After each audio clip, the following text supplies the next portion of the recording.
Cool. So I let you can introduce. Yeah. I'm scared. All right. I Hey, feel well, like I want to. Ciaran, this is great to have you here. Thank you for showing up. Just Absolutely wonderful to be here, Barnaby. yeah, fantastic. We've been this is our first time actually of talking and seeing each other. We've been friends online now for months, and we were just commenting on how peculiar it is to to finally link up. And you've been sharing with me some of your most exciting and latest work, which which you've, I think, just in the process of releasing, isn't it? Do you want to just share a little bit of your background and what you're currently working on? Because I'm actually still very new for me. Yeah, sure.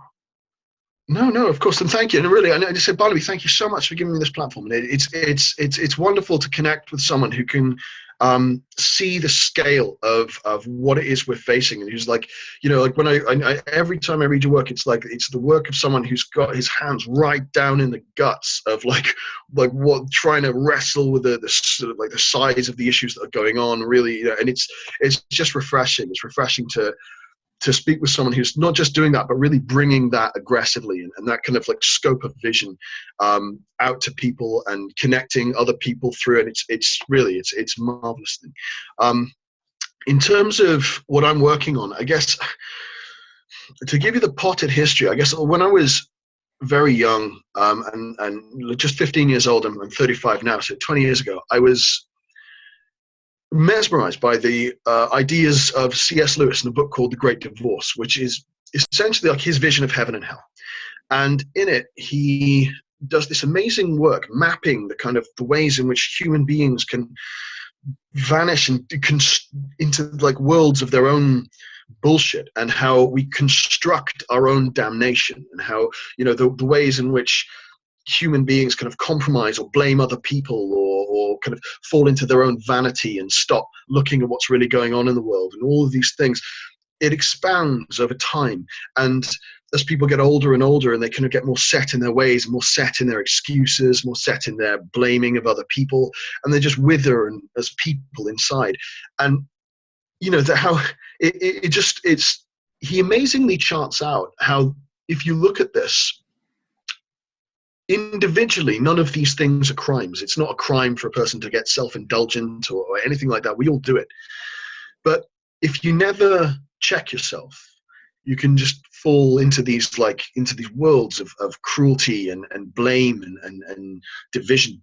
And a lot of people grow old and die like that. And they become very small and very negative and very bitter as people. And it always struck me that it's amazing the different ways humans do it, but what the fundamental process underlying it is always the same. And it's always just, there seems to be extreme simplicity to it. So I figured if that simplicity could be opened up, like the core mechanism underneath delusion itself as a human thing, because it's not just random, like human delusion is very specific. It has certain elements. It has a certain kind of agenda to it, a certain kind of agency. It's looking to do something specific. If that could be understood, then and opened up in a world this connected, where we're all open to each other, where we can communicate in the way that we can, you could, well, potentially, the idea is that if we could open it up, we hit that, like hit human delusion at source, as as a kind of completely new, new strata of revolution. So instead of trying to change the politics or change the economics, we can hit human nature directly at the core and give people power over their own humanity, so that they can open it up and not have it close off into itself. And the idea of that really pretty fully formed just kind of hit me when I was 15, because I was a very weird child. And I just thought, like, this is amazing. Like, I mean, why, come on, like, we're going to find a way to get inside this. And really, that's what I've, largely speaking, been up to for the last 20 years. And there's all sorts of craziness that I've done, different mad things that I've tried, worked into, I've like spun out in 100 different ways, and like tried to recover in all sorts of weird ways and all sorts of things. But what I've come to now, after a long time, is that I think I've basically cracked it. Like, and I know, I realize that is a big thing to say, but it took me a long time, and I haven't achieved the kind of final answer of all philosophy or anything like that. but I do think I've zeroed in on the core mechanics that underlie human delusion. As So in, like, what is it?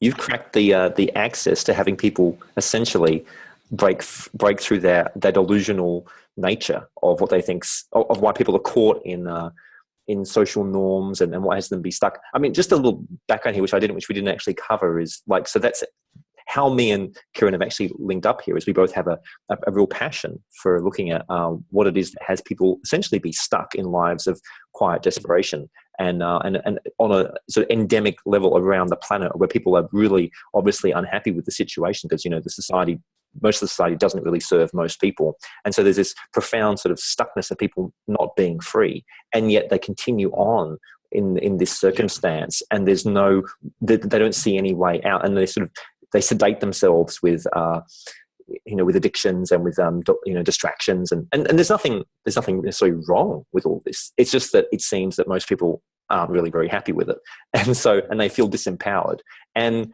so with people feeling disempowered about the current situation, well, I mean, you can tell me if you agree. I sort of show up and go, I just don't really like this, because I've figured out how to free myself, and that took me a long time. It took me 20 odd years, and I'd like to people don't need to spend 20 years doing that, not at all.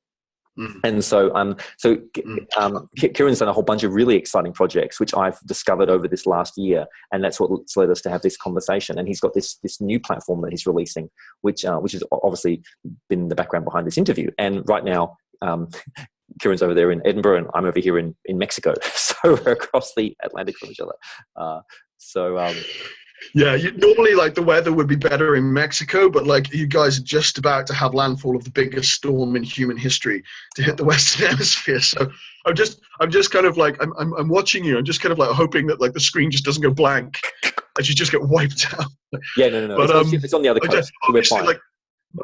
No, it is. It's on the Pacific coast, not the Atlantic. But I mean, actually, now that I say that, not to in any sense make light of what could well be a horrifying human tragedy. So hopefully, I just saw that everyone will. The results are less than what people that they're not. It's not as exciting as people were thinking it is. So that's a good thing. Most people. Good. What it does point to, though, is we are living in very extreme and interesting times where not only is the fragility of human society, but there is potentially, most likely, the fragility of the ecosystem itself and the biosphere.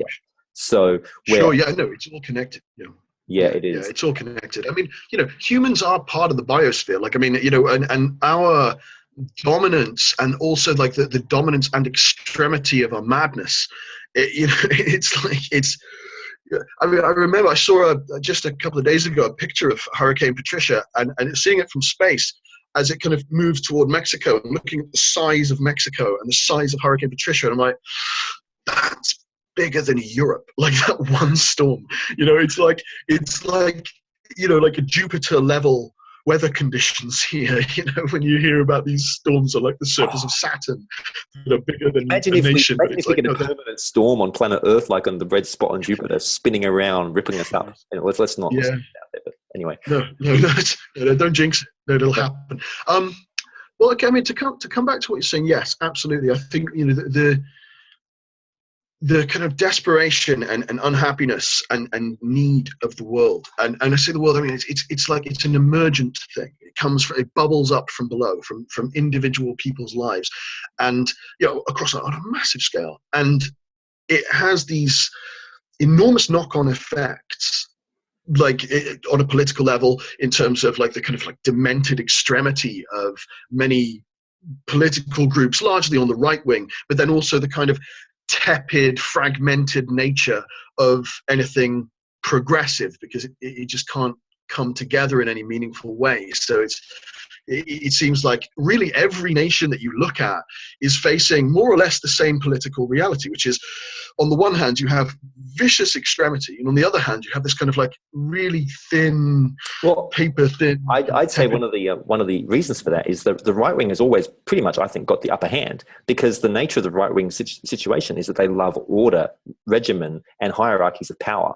So when you have a situation that's based on hierarchies of power, it's typically very efficient and quite powerful, and people like to align because they want to sort of get their way to the top, and there's the whole gravy train and all of that. Whereas when you have these sort of diffused groups of not much, people, there's nothing really, there's no power structure, then how do they compete with that? That's something actually maybe there's something that you and I could talk about, because there are some very interesting new, relatively new from what you were sharing with me, methods of how, people could come together, following sort of patterns of nature to actually bring about social change. That's really, that is really the single question that my work is attempting to address right now. But the way that I think it has to do that is it has to hit like an absolute base level. So instead of looking for some kind of new progressive ideology to face off against the ideology of the right wing, I think like even that attempt already is a failure, because you're already like competing against the right wing at something they're always going to do better than you can do. And so, and that is what we see, plays out all the time. However, there are elements to the, I think the left wing, right wing thing is just so mid to late. It's passe. It's just like completely. It's like, really, it's like that's just not real anymore. Like, we have like red left wing and right wing badges stuck on various groupings that are all spinning around each other, and sort of tapping into veins of like broken cultural extremity, and there's no spectrum anymore. But to answer that question, and also just to sort of introduce what I'm doing now, the idea that I've developed is this: that you can look at what's going on a political level, and you can look at what's going on an economic level, you can look at what's going on even on a cultural level, but there's another level way below all of this, which is much more fundamental, and it's the evolutionary. And we are evolved creatures. We've gone through that process of evolution, and what we are, like, it's not that we're like, close to apes. We are apes. That's what a human is. It's a kind of ape. It's a very weird kind of ape that does something very interesting, but it's still an ape. It's what we are. And to understand, to comprehend the core mechanics of human nature from an evolutionary point of view opens up a completely new line on all of this stuff that we're seeing. And the first element is to see really the evolutionary nature of the human self. So I know that obviously you have a very strong understanding of Eastern thought and Eastern philosophy. It kind of helps if people do to understand this bit, but it's not that necessary. The idea that the human self is a kind of illusion is something that's almost just like passé in Eastern thought. It's just so obvious, like they've just been talking about it for thousands of years. We're just finally coming around to it in the West. And there is some, like Bruce Hood, cognitive neuroscientist, released a book called The Self-Illusion, which hits it from a different point of view, very Western. But the point is very simple, and it's that, if you think of the human self from what it looks like I am, it's like what I'm kind of portraying myself as to everyone in myself is there's this guy, he's thinking things, he has these ideas and feelings, and he's putting them across. And it seems so obvious, why would you even question it? But it can be questioned, and because basically, instead of thinking, well, am I this guy, this personality, or am I the story of the personality? Am I like, is that what Ciaran is? Like the story of Ciaran is a constant running story that's being written, it's being projected, it's being kind of like woven together. And the Eastern sages would say, yes, basically that's exactly it. And my question was, well, if that's true, because there's a lot to it, like you can dig very deeply into it, see some very interesting stuff around it. What's the evolution of it? Like, why would something like that evolve? And posing it like that, actually, there is a very clear answer to that question, which I managed to get the wires connecting. I was like, oh, finally, yes, this is something. And it's that evolution has two engines. It's not just survival of the fittest. Everyone knows about that. Another side, and that's sexual selection. Sexual selection is what gives rise to the nightingale's song, the peacock's tail. Whenever creatures need to compete inside a species in order to get the mate and reproduce and pass on their genes, there's, they need to show that they are awesome. They need to attract attention and get attention onto them, and then connect and do the nasty and have kids. And that's how it is. But because the species is internally competing, among itself, it creates basically an incredibly powerful selective breeding program for the most spectacular form of display. And if you're in the top 10% of having the most spectacular display, boom, your genes get passed on. Bottom 90%, it's like you never existed. And it's absolutely ruthless over generation, thousands of years, millions of years. And it creates this situation in which you get these amazing displays, like these incredibly spectacular displays, which exist to connect, to be vivid, to be seen. And I'm like, that's a very interesting thing, because if you look at the human self, the idea of the illusion of self, so well, if the human self is an illusion and it has to have evolved, that's how it's done it. Like, that's what it's there to do. This is an illusion of the human story, like as a personality. It's like a kind of show, a kind of firework display of meaning and thought and connection and narrative that exists really for one reason. And that reason is united. It's global, because it's just the basic agenda of all evolutionary display. And it's to be seen, to be vivid. I want to beat my chest and show everybody how great I am so I can attract the best mate. Basically, that's it. That's it. And, but what you're talking about here is the thing that's most dear to people. This is the thing that they cherish. They cherish more than anything else is themselves, is their sense of self. In fact, the whole industry has been built around, making you even feel better about yourself. That's true. No, that is very true. But what I would say, just because so much of this stuff is in like a tiny little shift, like 2 degrees to the left, and you look over here, you see a completely new vista. What I would say is that when you think of the self less as a kind of central processing unit that needs to be helped or hindered, and you think of the self as fundamentally a kind of story that exists to connect and to be explosive and interesting and cool. If you look at, like, say, Fox News or ISIS or I don't know, like or sort of like people who are like really intensely need to generate drama and conflict in their lives, and it looks so mad, it looks irrational. Like, why are they doing this? They're hurting themselves. Why would they do this?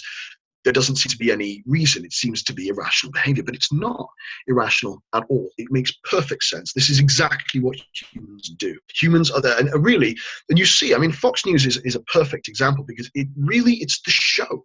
It's all about the show. It's all about the pizzazz. It's all about the infographics and the witty comebacks and the kind of moral postures and the, hey, look at me, I'm American, and all of this stuff. And Zero on Fox News is a very obvious example. But what you have is a situation where people, when you have this story, when you have this self, and all it wants to do is be seen.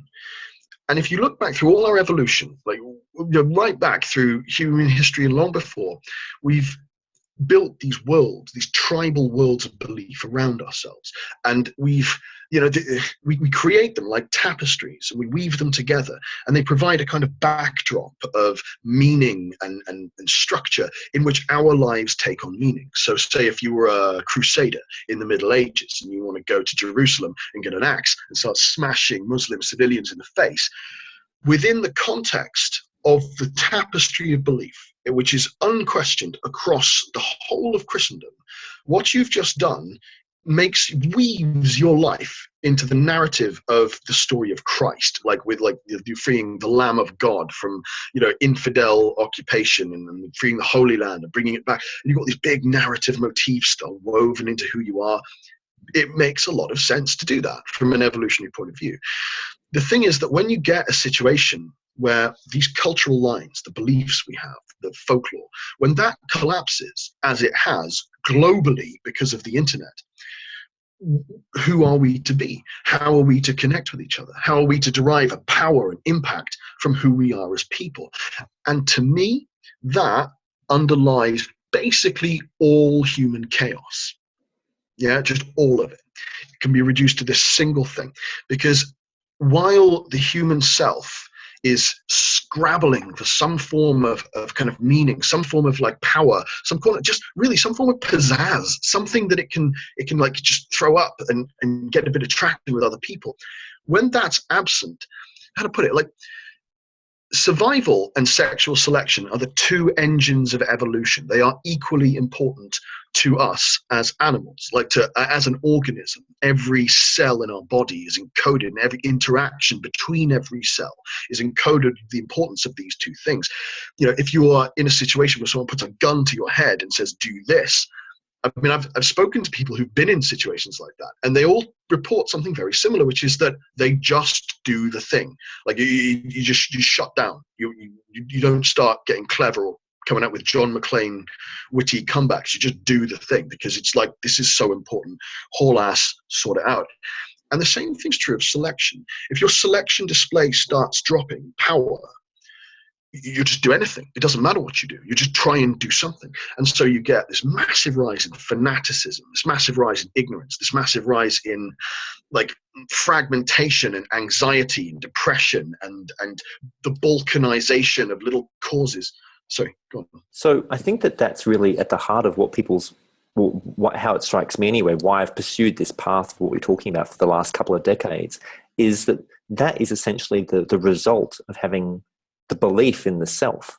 Is when it captures you and it holds a grip on you, because everything you're doing is about propagating it and securing it and protecting it and trying to show more of your pizzazz. So that whole nature of doing that is in many ways quite exhausting and filled with anxiety. And if you don't get what you're trying to seek, you get depressed. And this seems to be going on and on, that the self is needing so much. And if it doesn't get it, it has all these sort of pitfalls, and it has these results which aren't really very favorable. So I then always question, is this really real from this Eastern perspective? There is no self. So I'm still caught in all these delusions and all this anxiety and all these concerns. So then if I found the answer to that, then maybe that would unravel. And I've discovered that actually is the case. But I would say that most people aren't interested in this because they're like, man, there's nothing I cherish more than my sense of self. And I don't even understand what you're talking about, that there's no self, because as you said, it's so self-evident that this exists.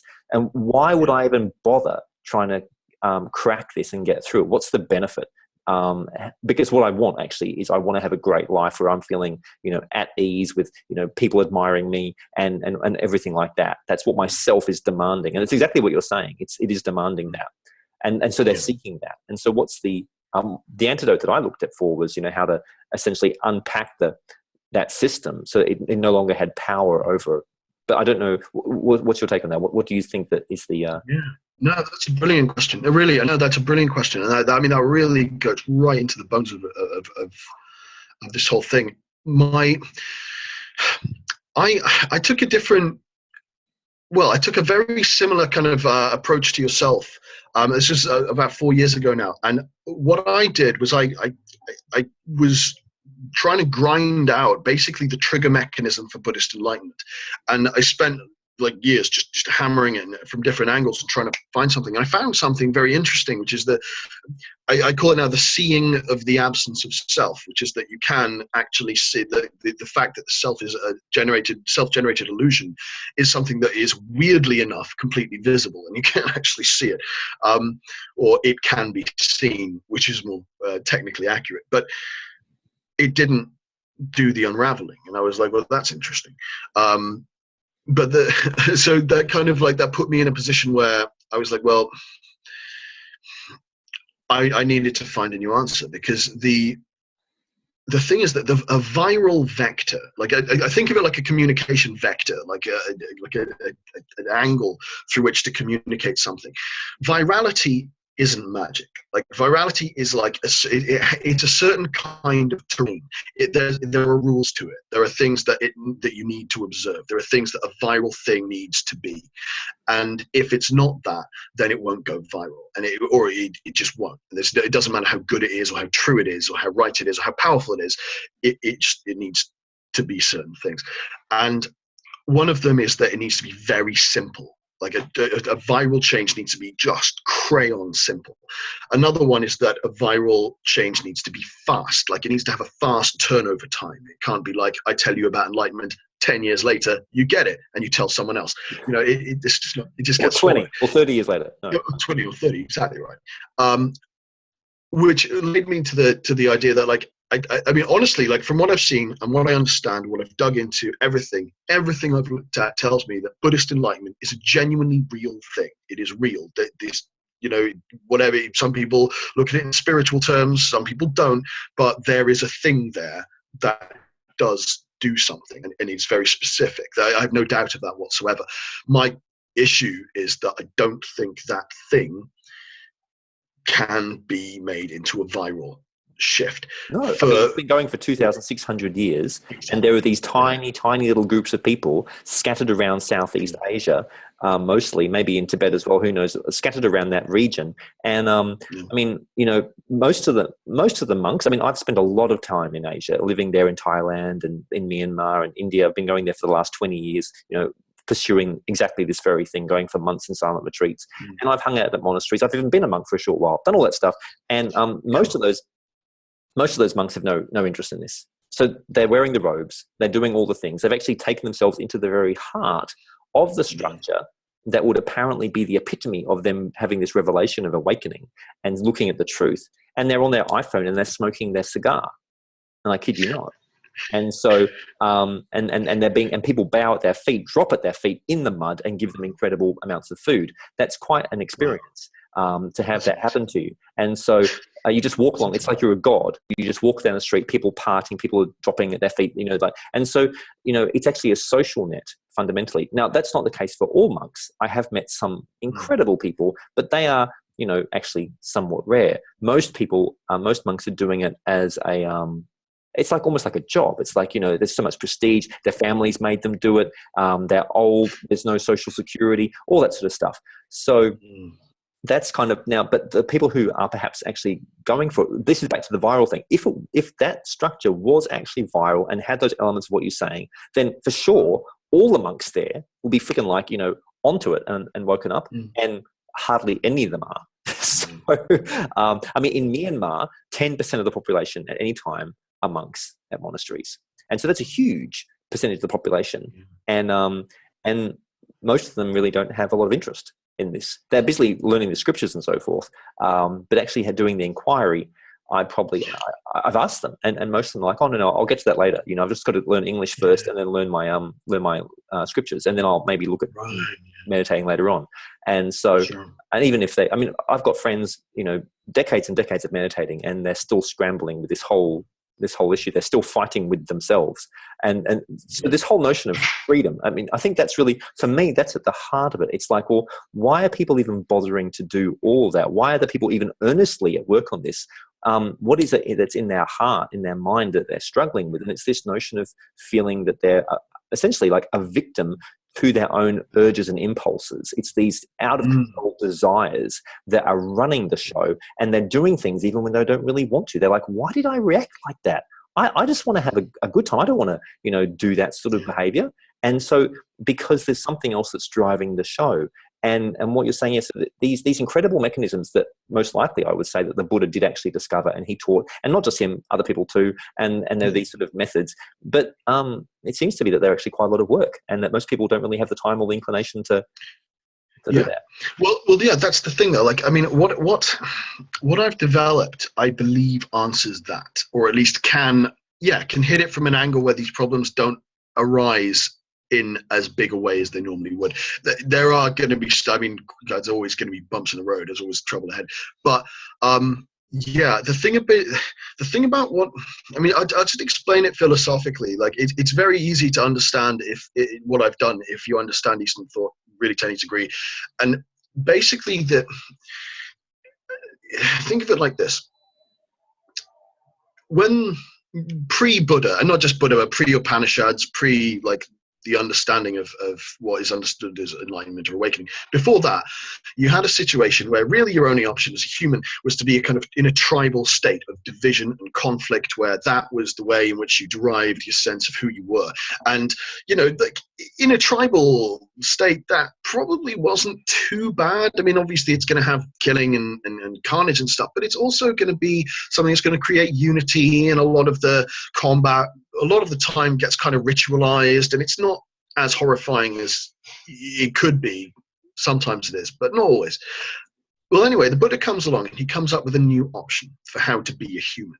And he says, okay, well, what you have here is you've got all this structure of the self, and it's inherently based on division. The self, as such, is powered by division and conflict. And so in order to get out of it, and a sense of separateness, I'm separate from you. The separateness. Sure, yeah.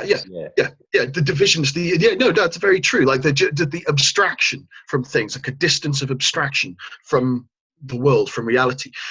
These are all elemental parts of it. And he says, okay, well, what we can do is like move closer to being, and not only that, but and interestingly enough, this is the thing, a very interesting thing that really interested me about Eastern thought. So there is basically a threshold beyond which you can pass in some way, for some reason, all sorts of, like, however you want to look at it. Huineng in the Platform Sutra did some very interesting work on the idea of sudden enlightenment. But the point is that there's a thing you can do, and you can like flip a switch or cross a Rubicon, and then pow, it's done, and you can't go back. Like you hit up a stage of, I don't know, sometimes it could be called ego death or something like that, where you are like truly enlightened, and it's like an actual specific thing. It's not like meditation. It's like it's an order of magnitude beyond that. And so basically, from the time of Buddha up until where we are roughly around now-ish, that's really what you're looking at. You've got two different options: conflicted, divisional, abstracted self, or transcendence into kind of peace and beingness. And you've got these two, really. And these things, they crop up in Christianity with like Meister Eckhart von Hochheim in like the 1200s, or just the Sufi mystics. They're full of they're just constantly coming up.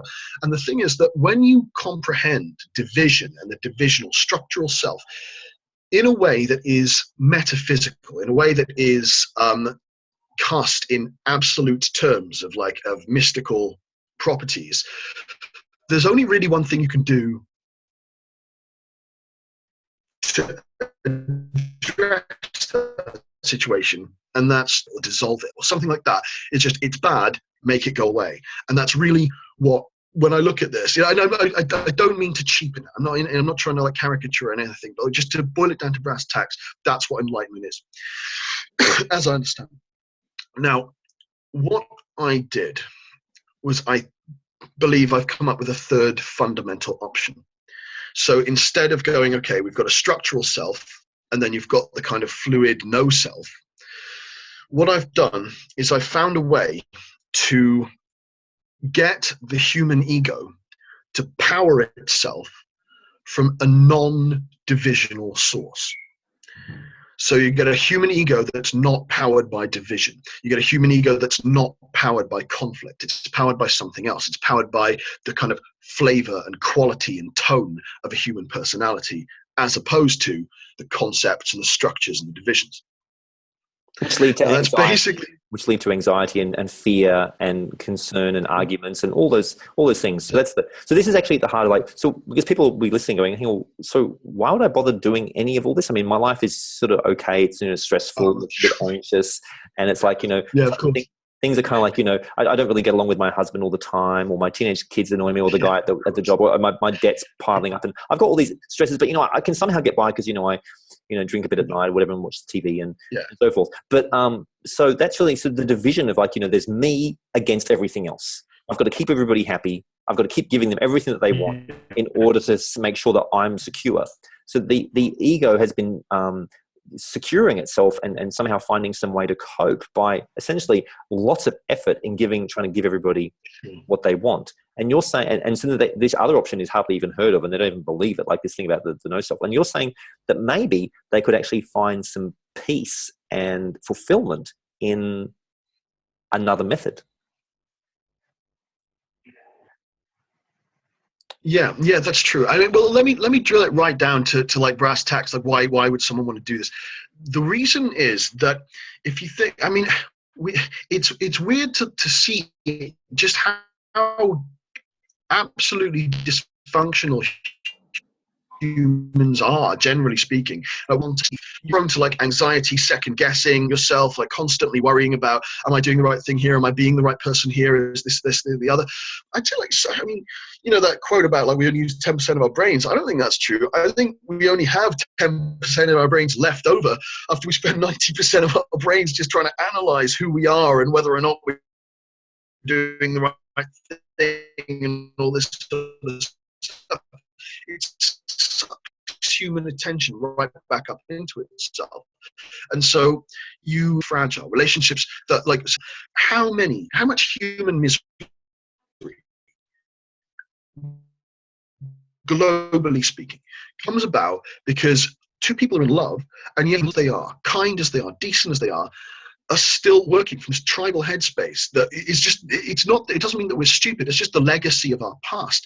And that tribal headspace is constantly looking to generate drama, conflict, some kind of something by cannibalizing what's in front of it. And so you just have relationships. And I mean, it's something that I myself have been involved in. Like for years, I'd be in these relationships and my heart would be in them, but then I'd just find a way to blow them up. And I'd look back and I'd be like, why did I do that? Why did it bleed out in that way? Why did I, what was going on with me there? And I could see very clearly that I was a problem in all my own relationships and friendships as well. And yeah, well, exactly, right. But here's the thing. If you have a self, if you have a human personality that doesn't need to create meaningless drama, that doesn't need to sabotage itself, doesn't need to sabotage your work life, doesn't need to sabotage your personal relationships, your friendships, your romantic attachments, doesn't need to blow this up to create some kind of Dawson's Creek drama so that it can like wallow in having something to think about. Or so it can prove that it can save the day. A lot of the time why it wants to have these dramas is so it can further demonstrate just how effective it is at saving the day. So we often create this. So either you're going to be a victim in case you want to have somebody come and rescue you, which further validates your existence, or you yourself will save the day from your own drama. And then everybody go, wow, look how amazing you are. And so are you saying there's another way instead of feeding off drama that you can actually demonstrate how effective you are? Yeah, absolutely. There's another way. There's a way. It's different to feeding off drama, but it's also different to meditation and mindfulness.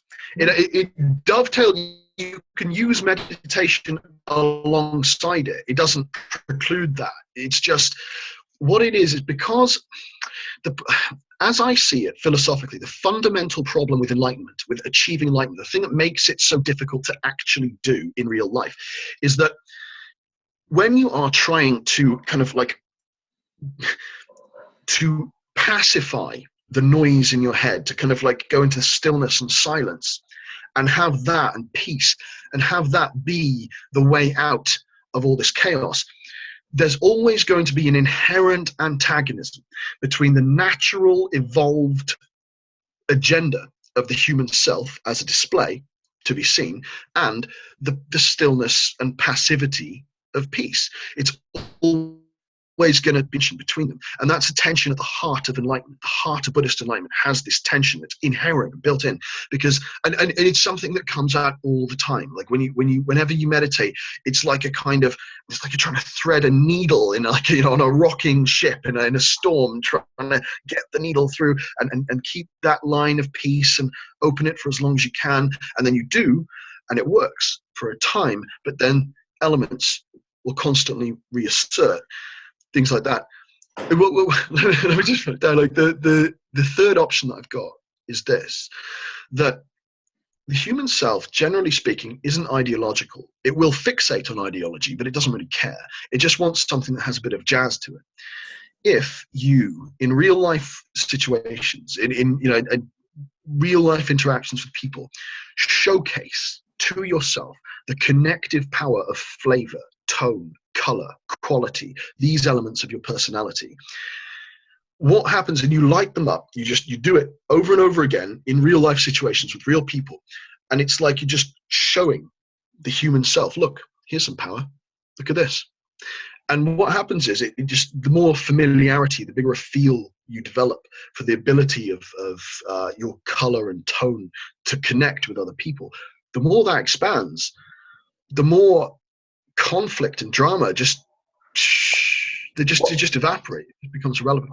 What I totally love about your model here well, for me, actually, because I have not actually gone through your process, it's fascinating to hear about it, this ignition process, which is, I'm sure, what you'll explain in a moment. But what I love even just beyond that is this whole model, actually, of the notion of power source. This is something new for me, although it's self-evident in the way we're describing it. There needs to be a power source, and people are choosing inadvertently, without realizing, they're either seeking and actually actively choosing different power sources. And it would be interesting, I'm going to start thinking about, there probably are a few of them. I mean, there's this whole notion of the drama as being a power source, and that's a really big one. And then, well, what if somebody can tap into this serenity as a power source? And that's another one. Yeah. What if somebody can tap into, full on like aggression? That's like, just off the scale. That's a level of power. And obviously there's a number of these. There's a number of these. And some people I know would be, let's say, even choosing a life of pure integrity, where they're just like, just focusing on being honest and following their tenets and their morals. That would actually be acting potentially, I guess, as a power source. I mean, I'm just, this is a new concept for me, but I think it's interesting to start looking at the notion of one's self, this identity. So when one can start to see it in the abstract form, that one has got this identity and that you can't actually get rid of it. Or, I mean, maybe you can, but I haven't figured that out. And not many people, I think, have. So there's this identity that's demanding power, in various forms, maybe, and it's attached to this. It's got this massive attachment to it has to be fed. It's like a hungry ghost, and maybe it's not real. That's how it looks to me. And we looked at this, but whatever's going on, this illusion, this illusory self is demanding power. And what you're saying is, well, if it demands power, if that's happening anyway, let's figure out the most efficient, the most harmless, the most life-giving, the most joyous way that one could actually give it power. And most likely what I'm hearing is through independence, through actually a way of not depending upon outer circumstances or other people. So that means that you could actually be, self-reliant. You're like, you've got your own solar panel. You're like, I'm just reliant upon my own inner system for developing and maintaining itself. And obviously that is power. Because if you're not reliant upon others, if you're not reliant upon external circumstances, because guess what? Life is going to keep on going like this. There is no sort of, forevermore you're going to be given everything you want. No guarantee you've got the $10 million or the beautiful person or any of that stuff. You could get sick, anything could happen to you. But if you've developed a system within of replenishing, of nourishing, of self-nourishing yourself so that you can keep on perpetuating your own sense of growth and expansion, then obviously I think that's something that is of interest to people, because they're like, well, what I've currently been doing, scrambling, trying to get myself whatever I can, like feeding off the crumbs, that's pretty stressful. And I'm not really, getting a lot out of that. So what are these other methods? And, sounds like Ciaran's got himself a pretty good one here. Like, let me find out more about this, because if I could generate my own, basically plug into a power socket that's within, that sounds interesting. Yeah. Oh, that's, I mean, really, I was just listening to you there. It's just fascinating and brilliant to speak to someone who sees it so clearly. That's exactly it. Yes. Everything you said there, I agree with 100%. That's exactly what this is. And, like the thing is that what it does, like when you're trying to sort of build a sense of self around peace or stillness or silence, it's always going to be like playing whack-a-mole with your feelings and desires and thoughts. But what this does, like ignition, it allows you to basically go with it, to work in harmony with the agenda of the self. And so instead of looking at the self or the ego as something that is inherently destructive or inherently bad, we can engage with it in a completely new way, which is to go, okay, well, all right, it is inherently destructive and inherently bad in its structure primary form. As a form where it's like conceptually structured, where it's based on division, this and that, when you say like there's a distance, that's a very important element of it too. There's always this abstraction between, like who I am and what I'm looking at. That's just a big element of the conceptual self. To get this in that form, it can't be helped in any way. But the reason why it gets so dysfunctional, it gets so broken and so cruel and self-destructive is because it's just very bad at doing what it's supposed to do, which is to connect with people and to make you look cool and to make you look fun and interesting and actually have that rich human connection with other people that is so elemental to the experience of life, and with ignition, sorry, you were going to say? Well, I mean, I'm fascinated by what you're saying, because this whole ignition process, I'd just like to share with you a little bit about my own process and how it's evolved in this last, over this last year, particularly the last 6 months. Because to tell you the truth, I'm hearing something here that I'm actually finding kind of familiar, because basically what I've done is, so both of us have been working with people, quite a bit or for me anyway, this year, about this whole awakening process, about, looking at seeing the truth of delusional self.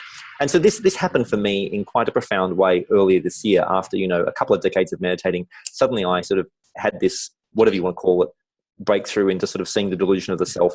And, I became, pretty down, and like there was no kind of like point to anything anymore for a while. But then I, started laughing about the whole thing. And so now I find it all very amusing. But because of this process, what I've done is I don't make anything wrong inside my own inner system anymore.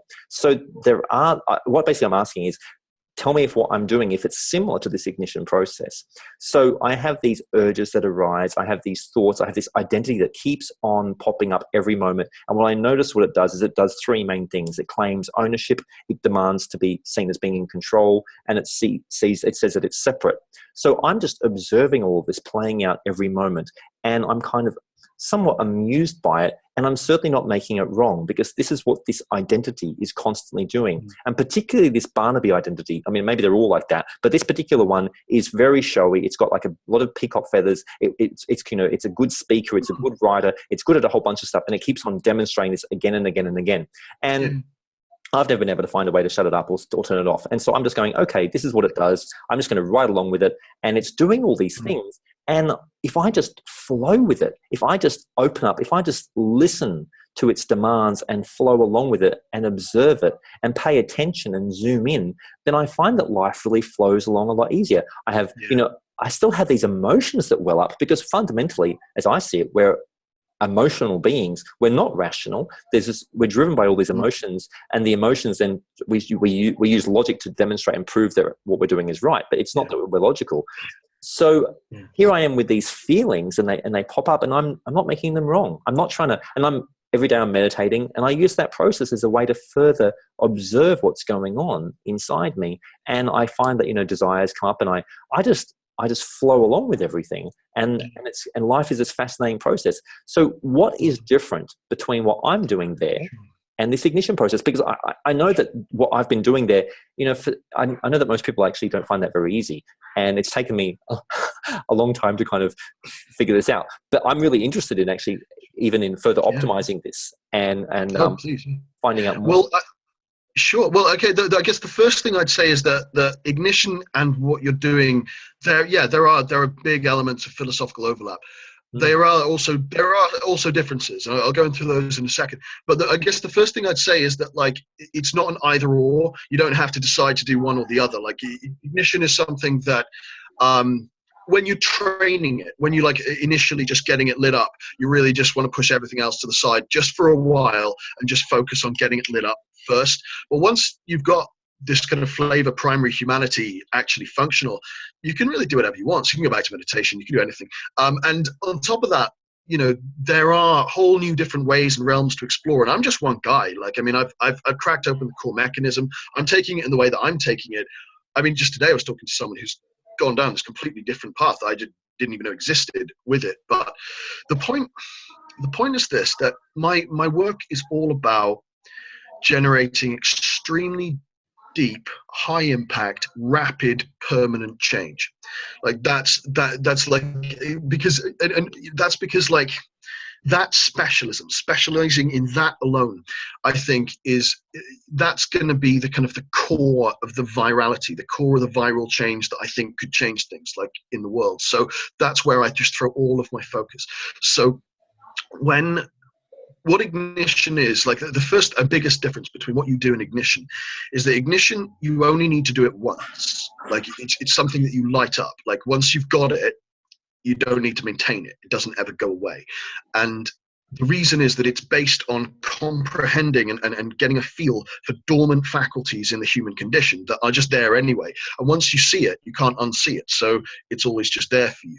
Now, the mechanism by which it works, and this is really probably the biggest functional difference in how you actually get it to happen, that is different to Eastern thought or meditation or anything like that, is that it works on something new that I call showcasing.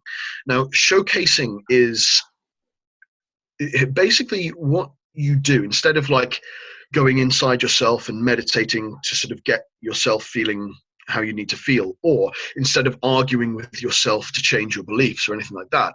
What you do, what the ignition is it's a series of extremely simple real life exercises that you just riff out in real life interactions to sort of like show to yourself this whole new aspect of your own humanity and how it actually is able to generate connection. And there's ones now, I guess the three big ones that I kind of, the central ones, something, the whispered question, which there's an audio about on my website that you can download, and it goes into a lot of detail on that. That's the big core one. Everything else is kind of takes that and then advances it in different elements and opens up in different ways. But that's like the spinal column of it. That sort of focuses you and opens up your ability to express genuine emotional flavor inside anything. So you can use, the whispered question is mind-meltingly simple. It's really, literally, it's this. Like when you're talking to someone regarding any fact or any concept whatsoever under discussion, you imagine the person looks you in the eye and just says, and how do you feel about that? And then you literally answer that question to their face, unprompted, as if they just asked you. And that's all it is. That's the whispered question. That's ignition technique, the first. Now, say that again. So let's just do that again. So you just basically, you're talking to somebody, but you actually are pretending that they've asked you, how do you feel about this? Yeah. Literally, like so really when you're just talking to someone, say, okay, I'll give you an example. Now say if like you and I are like discussing things. So if you look at how people tend to talk to each other when they're a little bit uncomfortable, they just kind of discuss facts and swap factoids. So they'll be like, I went here, I did this, I saw the game last night, this guy was good, I went here, and then you know, I went out with this dude and we went to this bar and you know we got pretty drunk. And it's just little chunks of fact, and you're kind of trading off how interesting the facts are, and the facts aren't usually very interesting at all. It's just kind of horse trading in labels, and it doesn't really create any connection. But you can use the whispered question, and what the whispered question does regarding any fact at all, you can just imagine the person asking you how you feel about that, and then you use every fact to just spiral off into this rich emotional riff about your emotional response to life. It doesn't have to be gushy, just anything. So say if you were like, you know, what did you do last night, Ciaran? I'd be like, well, I stayed in, I did a little bit of work on my computer. I played around on a little video game for a while. Then I went to sleep. And it's like, these are just little facts. It's like, okay, who cares? You know, it doesn't really mean anything. But then I go, I stayed in last night. And then I imagine you, and how do you feel about that? And then I literally answer to your face. And like, I stayed in last night. Honestly, I'm kind of proud of myself. I normally would not. I've got this thing where I like to think I'm still 23 and I can go out all the time and have these amazing like nights out, but that's not true. I get like 2-day hangovers. I'd be like, oh, I hate it. So I stayed in, even though I could have gone out, and I didn't, for the sake of maturity. And I was like, yeah, look at me. I'm all, oh. Now, here's the thing. Like, I'm still not giving you any extra information. It's really just a sort of qualitative flavor-based response I have to I stayed in. That's still all you know. But then I've just used it as a jumping off point to open up all these different elements about what's going on. So I did some work. Here's some things. I mean, so people might be wondering, they might go, oh, that sounds kind of interesting. Like, this is an interesting way of looking at things. But I'm a bit concerned because, you know, if I start sharing all my feelings, this is possibly going to take a lot of time. And, you know, do I really want to be interacting with people going off and just hearing everybody's emotions all the time? I mean, like, I'm going to share mine. If they get good at this, they're going to do theirs. Are we really going to get anything done? Or, I mean, like, so what's going to be the benefit of this? Like, here are these people opening, beginning to share more authentically, more richly, more interestingly. Where's this going? What's this gonna do? Yeah, sure.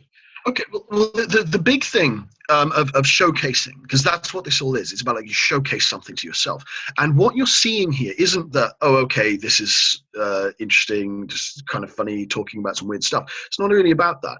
What you are showing yourself is the really ferociously powerful connective force this stuff has, and it's extremely deceptive in how powerfully it connects with people. Like, just to sort of really, like, just to sort of speak about your emotional response to life, it is something that unites everyone because we all have the same emotional range. I'll give you an example. Say if like you and we meet randomly on a bus and we want to be friends for whatever reason. How are we going to do that? We want to build some common ground. We want to sort of have some kind of connection between us. How are we going to do it? If we're going to do that over facts, what? Like, are we from the same place? No. Do we like the same music? Maybe. I don't know. That's a bit hit and miss. Do we like the same films? Do we like that?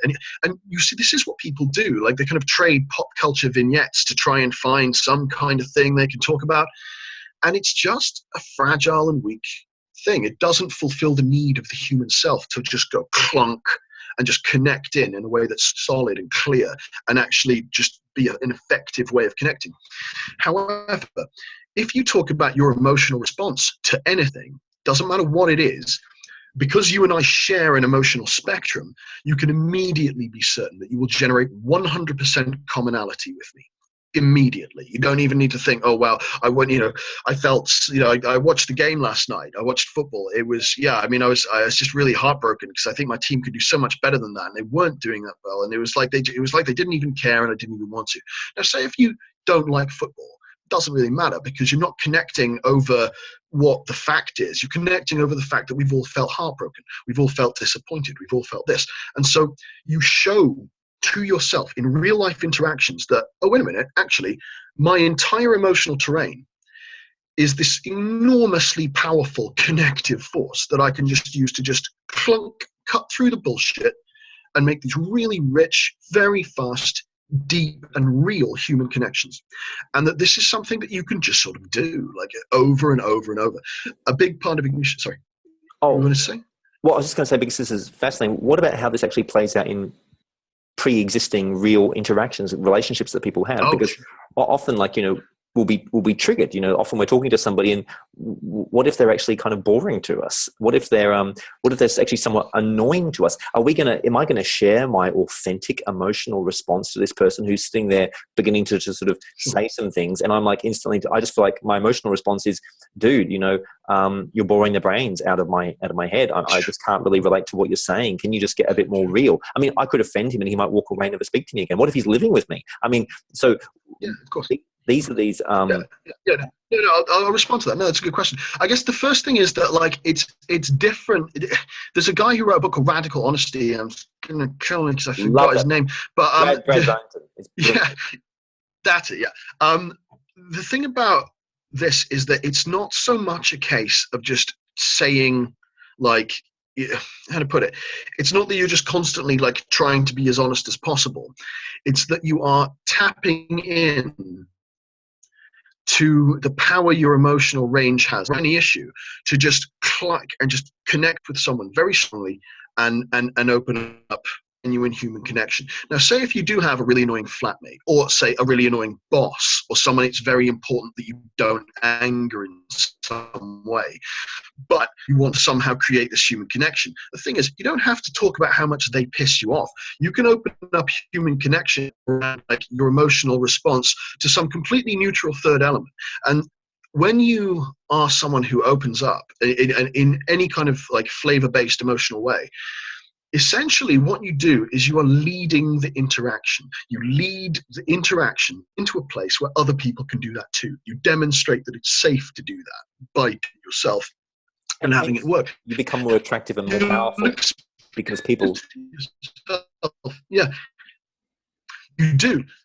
Yeah, more than that, it's that you basically are leading someone into a place where they can open up, they can drop their bullshit and open up with that about their humanity, and then all of a sudden you can actually connect. And so, like, your annoying flatmate I mean, don't get me wrong, it's not magic. Some people are just very annoying. But like, if you can lead, to lead an interaction, really anything, into a place where you've both just kind of dropped the show, where you've dropped the bullshit, where you're just kind of like flowing naturally and speaking openly, and the conversation is free to go anywhere it wants and jump uphill and down dale. But it's just a very rich, open, flavor-based thing. And you're both sharing this, and you're crafting this expression together. This thing you're both building is the interaction. And, what that means is, if you look at conflict with someone, say if you've got like an argument with your flatmate, or an argument with anything, or really any argument, any kind of conflict of any scale, what this allows you to do is to open up a very broad spectrum, broadband human connection all around this conflict. So that instead of the conflict being the defining thing of your interaction, the conflict is just one element in a much broader spectrum of connection. And because of that, it's just a lot less tense, and there's a lot more ease and ability to find some way to resolve it. So there's that. But like, the whispered question is just one element. Like, there's others too. There's something I call protean flow, which is sorry. That's really interesting. I mean, because just one more final element, right, which is occurring to me is, so what about when one is by oneself? How does this apply to one's own? Because a lot of people actually live by themselves these days. A lot of people actually spend a lot of time in isolation, maybe even in their cubicle at work. I mean, I think that people are commuting a lot. They're in cubicles. They're maybe even living alone. Maybe they do have flatmates, but maybe people don't communicate a lot. So even, let's just say you literally are spending time alone. How is this actually enriching your own inner world when you maybe don't have someone to talk to? No trouble. Well, the thing is that what I would say is massive amounts of the conflict and anxiety that arise in the inner world are there. They're shooting up because the human self is just desperately looking for some way to be a credible person, a way to be like, oh, this is how I connect. This is who I should be in this situation. This is how I should be in that. So if you have used these ignition techniques, like there are several, that's just one, but it's the one to start on. But if you've used these and you've opened up your awareness of this power you have to connect with people, then that kind of like ongoing paranoia, that kind of ongoing like insecurity and stuff, it just drops. Like, it just drops in intensity by about 80%. That's a complete ballpark sum just from what I've experienced, what I've seen in others. But that's all across the board. That's when you are alone. You don't have to keep doing it in order to get this. Like, as soon as you've opened up this way to be, then it's like, when the human self is panicking, it's like there's just a limit on how much panic it can have, because it's going, oh God, oh no, oh God, I need a way to be. Oh, here's one. Okay. It just chills out. So it sounds like this is also actually a way for people essentially to be tapping into their own innate charisma. Because I mean, a lot of people don't really feel powerful. They don't feel attractive. Even people who are attractive don't necessarily feel that they're attractive. And so this is an innate sense of insecurity. And so people are attracted to people who feel at ease with themselves, who just exude confidence, who exude, basically that's charisma. So this to me sounds like this is a method of essentially becoming more charismatic and that is one. Yeah, that's one big central element of it. Yes, and that has to be. And it's like it's charismatic, but I would say that the only thing I'd like to flag about that is that it can be quite. I don't know. I mean, we live in times where we're just all so cynical about everything, and I'm the worst offender. But like it's easy to think of charisma as something superficial, and often it is. Often it is in this day and age. Like when if people are coming out like, I don't know, some kind of demagoguery a la Donald Trump or something like that. Like within a certain bounds, yeah, he is a very charismatic man. But good God, I wouldn't want to be like him.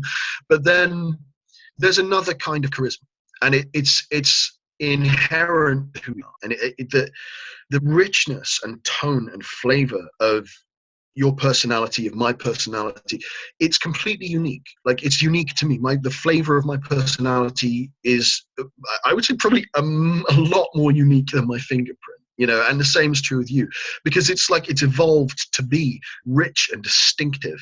And so there is this massive reservoir of untapped, charismatic, connective power that's based on real connections with people. That isn't, it's not something you do to play a game. And if you are trying to play a game with it, you're not even doing it at all. You're not doing it right. That's not ignition.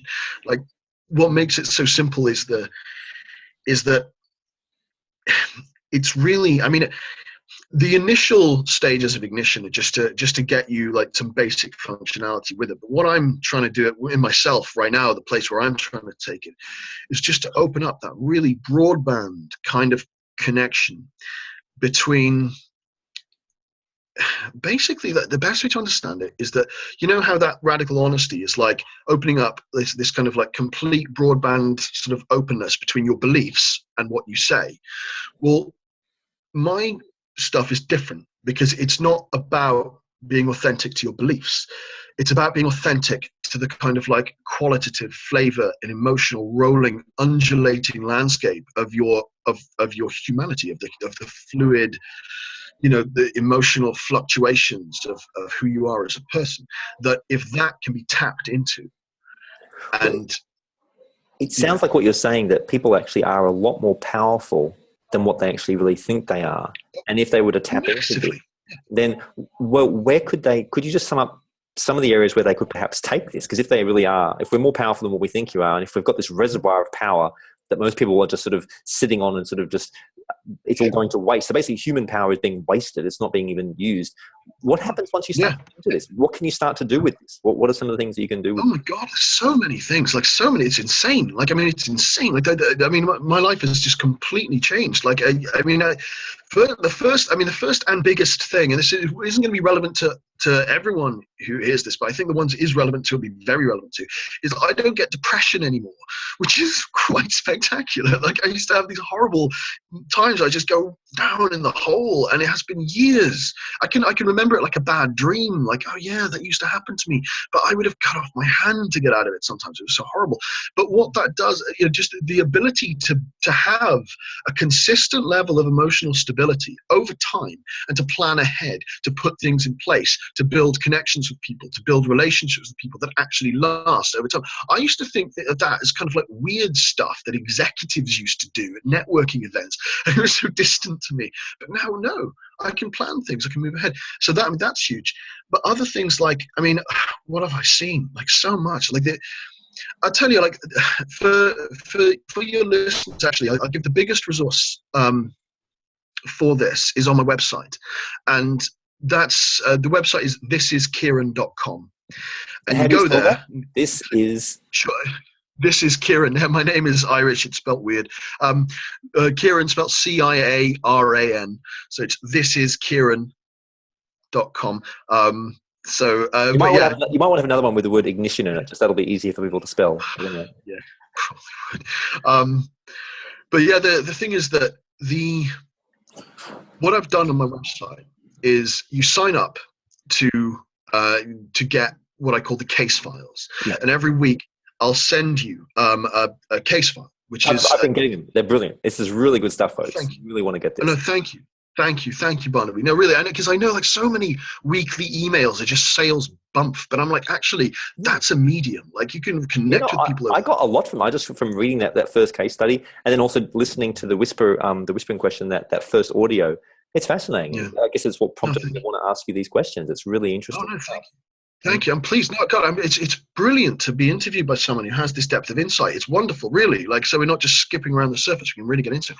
But the case files, like, in terms of what this can do for people, I mean, I started doing these training courses. Was at the start of this year, and the reason I started doing it because I was writing a book on it, and I realized I didn't have enough research on the sort of like the actual mechanism of it. So I just kind of like reached out to a few people and just started running them through it, and the results were just massive and explosive. Oh my God, to people taking it in these crazy directions I couldn't have imagined. The like transformations that I was just like, just flooring me. I was like, that's immense. I mean, one of them recently, it was just insane. Like this guy, I didn't even realize it at the time. He was he was in an abusive relationship, like a relationship of genuine violence and domestic abuse, where his significant other had like so manipulated him and crushed him. This guy was a brilliant, strong, intelligent man, and she was like cutting him with glass, and she'd like smash glass and put it on the floor to punish him when he transgressed. So he'd cut his feet, and she'd like crushed him emotionally down, that he was like just this, I mean, really, like his body was like revolting against himself, and he was like massive health issues. He was on what was it, 60 milligrams of Prozac a day, which is a lot of Prozac. Like 20 milligrams of Prozac a day is normal. So 20 milligrams of Prozac a day is normal for clinical depression. 60 milligrams, you know what I'm saying? And that's a big chunky dose. He comes on the course with me. I didn't even know about this. Like, he didn't discuss it with me. And we're running him through the whispered question. And what he did, he used it in the most amazing way. The relationship kicked off this argument, basically like the psychological manipulation and warfare to kind of crush him and bring him down. And then violence started going. She started like throwing things, crushing things, like stabbing at him, all sorts of stuff, and screaming at him and accusing him of things. And normally what he would have done is just kind of tanked and turtled down and gone, okay, I'm just going to keep my head down and wait till this is over. But instead of doing that, he used the whispered question.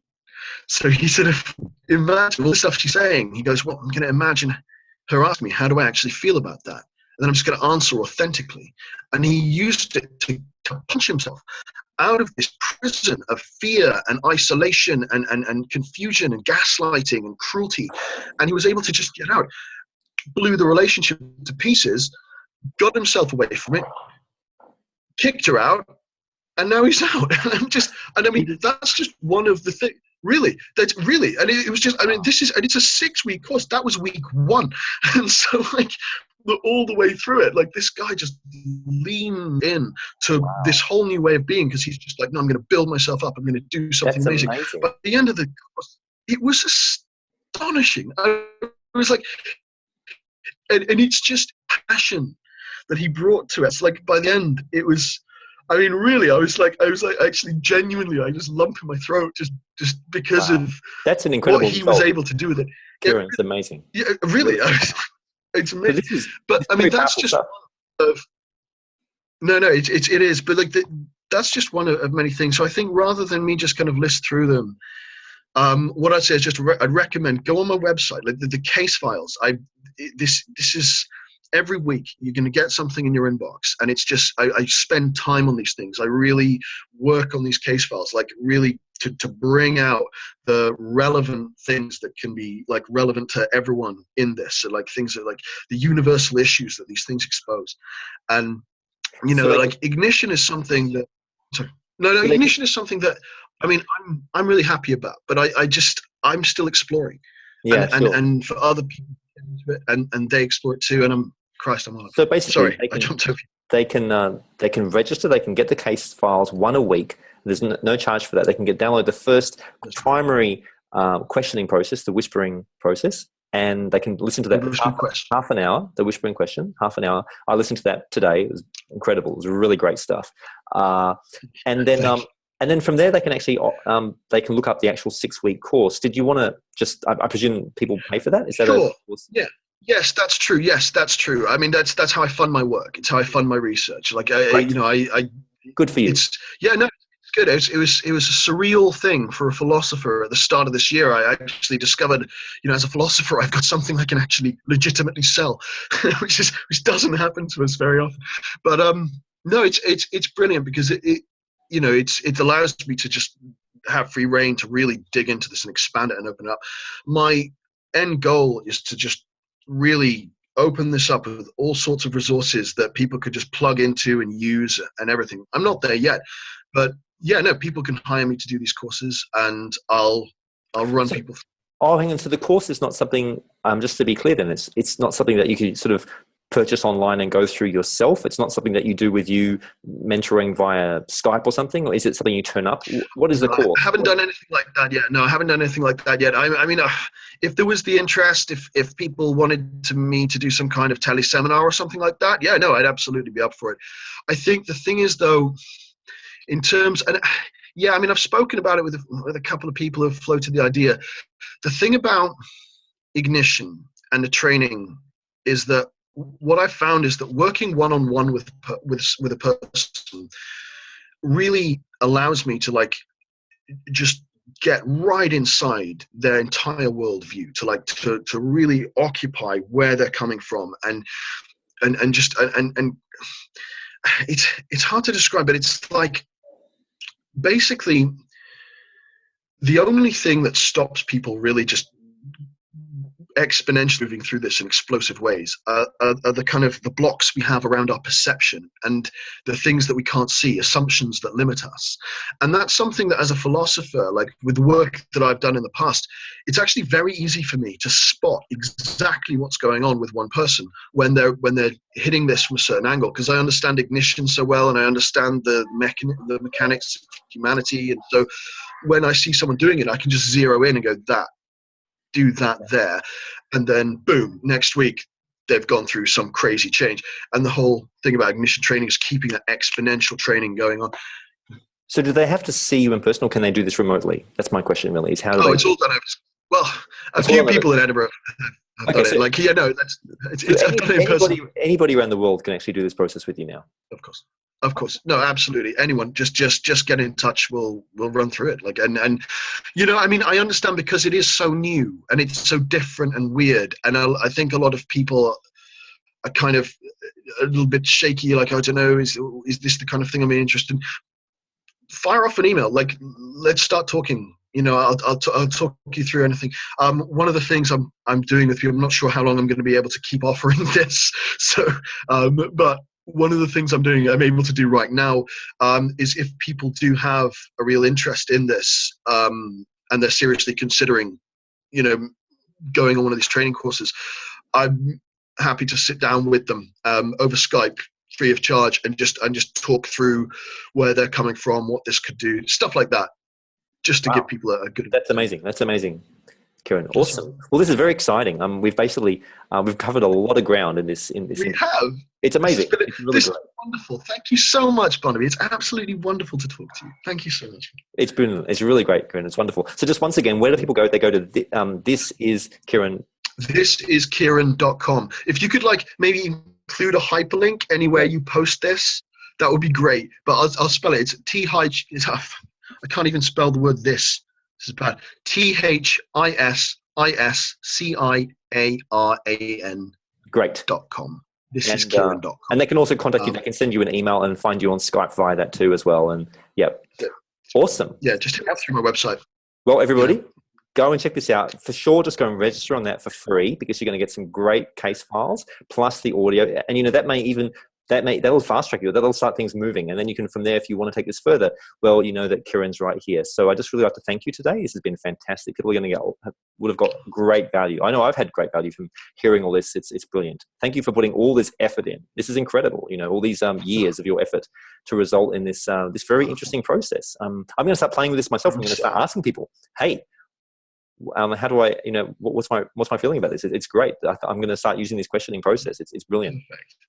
Perfect. Oh, that's fantastic. Awesome, Barnaby. We'll speak again soon, my friend. It's been wonderful. But thank you so much for having me. Have a great night in Edinburgh.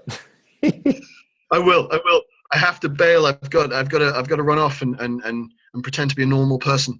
But awesome. But no, thank you. All right. Okay. Great. I'll speak to you soon, Big. All right. Cheers. You have a good time.